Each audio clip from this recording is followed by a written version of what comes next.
नमस्कार साथियों, मैं विकास थोरी आपका फैन स्टडी पॉइंट के यूट्यूब चैनल में हार्दिक स्वागत करता हूं। आज हम पढ़ेंगे 11 जून का करंट जीके। तो शुरू करते हैं साथियों।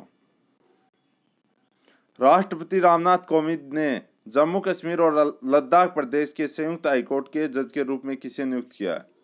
तो इसका सही आंसर होगा जावेद इकबाल वानी।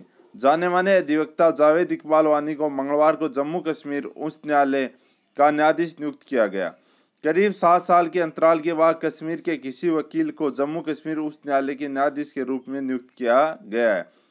इससे पहले जस्टिस अली मोहम्मद मागरे को वर्ष 2013 में उच्च न्यायालय न्यायाधीश के रूप में नियुक्त आखिरी कश्मीरी वकील थे। अगला क्वेश्चन, कर्मचारी भविष्य निधि ने लॉकडाउन के दौरान पिछले 2 महीनों में कितने करोड़ रुपए का भुगतान किया है? तो कितना किया है? 1040 करोड़ रुपए का भुगतान किया है। केंद्र सरकार ने कोरोना संकट के कारण ड्राइविंग लाइसेंस, फिटनेस सर्टिफिकेट एवं परमिट की वैधता कब तक बढ़ाने का निर्णय किया है? तो 30 सितंबर तक की वैधता बढ़ाने का निर्णय किया है।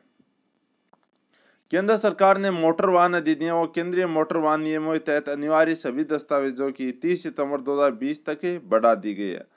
इस फैसले को समझे तो जिन लोगों के दस्तावेजों की वैधता 1 फरवरी 2020 से 30 सितंबर 2020 के बीच समाप्त हो रही है, उनकी वैधता 30 सितंबर 2020 तक बढ़ा दी गई है।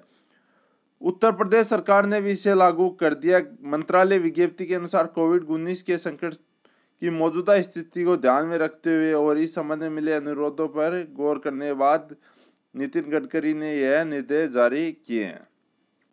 अगला क्वेश्चन, ये क्वेश्चन इंपॉर्टेंट है। हाल ही में किस पहले अरब देश ने अपना मंगल मिशन लॉन्च करने की घोषणा की है? तो संयुक्त अरब अमीरात ने अपना पहला मंगल मिशन लॉन्च करने की घोषणा की है।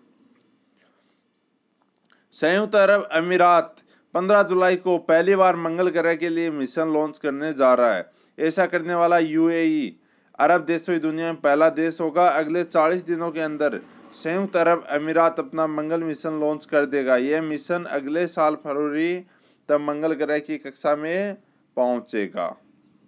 अगला क्वेश्चन,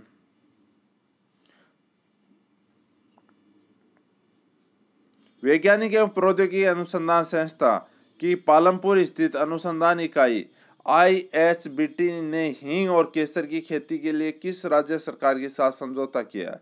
तो किसके साथ किया है? हिमाचल प्रदेश सरकार के साथ समझौता किया है। हिमालय जैव विविधता प्रौद्योगिकी संस्थान और हिमाचल प्रदेश सरकार ने किसानों की आय बढ़ाने उद्देश्य से देश में केसर और हींग की खेती को बढ़ावा देने के लिए साझेदारी की है। यह साझेदारी हिमाचल प्रदेश में कृषि आय बढ़ाने, आजीविका में वृद्धि और ग्रामीण विकास के उद्देश्य को पूरा करने में मददगार हो सकेगी। अगला क्वेश्चन, हाल ही में किस राज्य सरकार द्वारा राज कौशल पोर्टल और ऑनलाइन श्रमिक रोजगार विनियम की शुरुआत की है? ये शुरुआत किसने की है? हमारे राज्य राजस्थान ने शुरुआत की है। इस पोर्टल को सूचना और प्रौद्योगिकी विभाग और राजस्थान कौशल और आजीविका विकास निगम द्वारा विकसित किया गया। राज कौशल पोर्टल का उद्देश्य प्रवासी श्रमिकों के लिए अवसरों की उपलब्धता में सुधार करके उद्योग और मजदूरों के बीच के फासले को कम करना है। इस पोर्टल का उद्देश्य उद्योग द्वारा उस श्रमिकों की रोजगार की समस्या को दूर करना जिन्हें रोजगार न मिलने के कारण कई समस्याओं का जूझना पड़ रहा है।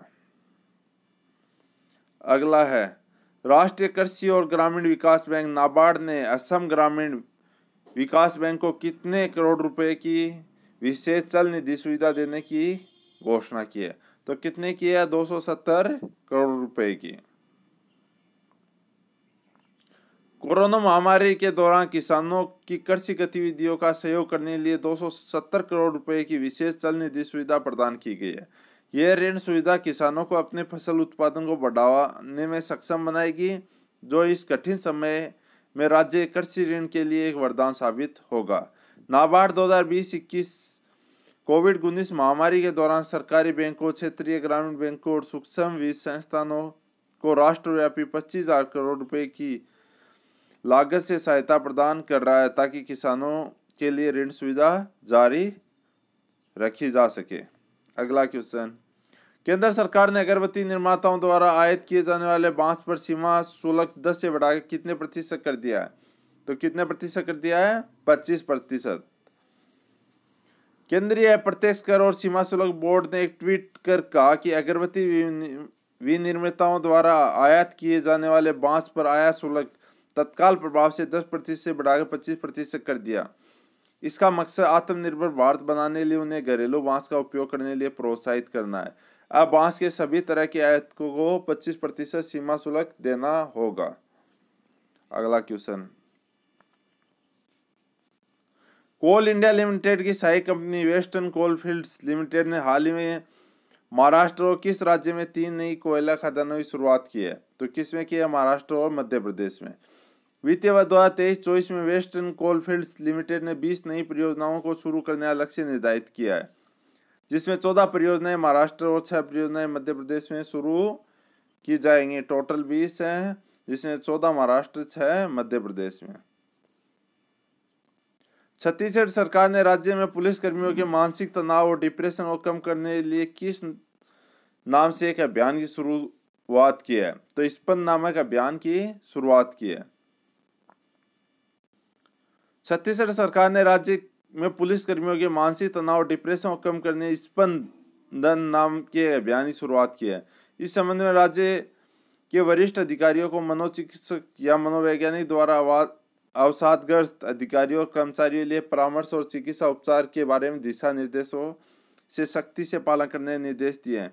इस कार्यक्रम के दौरान परामर्श सत्र, संगीत और योग थेरेपी की व्यवस्था भी की जाएगी। योग कक्षाओं के संचालन स्थानीय योग शिक्षकों का सहयोग मांगा जाएगा। साथियों, वीडियो कैसा लगा आप कमेंट करके जरूर बताइए। अच्छा लगा लाइक करें, चैनल को सब्सक्राइब जरूर करें। Thank you.